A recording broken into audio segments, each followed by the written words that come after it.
Paul and Silas are not music ministers, but it was recorded that when they were in the prison, they sang, and one of the greatest miracles in the Bible happened.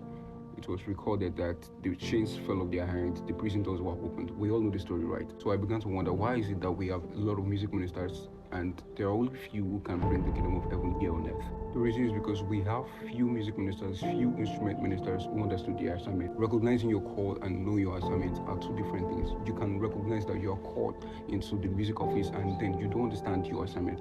This is what I mean. I am a student. That means I recognize my call. I am given an assignment by my teacher, which is God.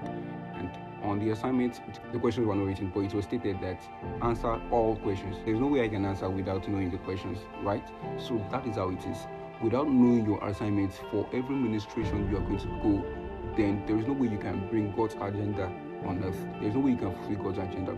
You must first recognize your call, know your assignment. That is the beginning of bringing God's agenda here on earth. So if we could have music ministers who are going to recognize their call and know their assignment, I believe strongly that we can do more than that. We can do more than what Apostle Paul and Silas did. If we have people who recognize their call, know their assignment, and then become a custodian of God's presence, there is no way you can host God's presence without having a relationship with Him. Firstly, you have to give your life to Jesus Christ. Secondly, you have to be a seeker of His presence. Why do you think we still refer to David when it comes to music ministers and instrument ministers? We still talk about him because he is a seeker of His presence. In the book of Psalms 63, he said that, "Oh God, my God, earnestly I seek you, even in a weary and dry land."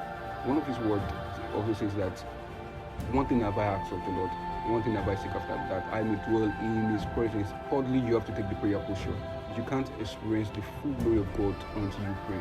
You must be a man of prayer if you want to host God's presence always. Fourthly, you must take the waiting posture.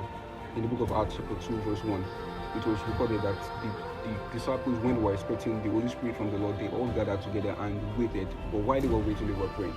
But they waited. In the book of Habakkuk chapter 2 verse 1, it was stated that I will take my stand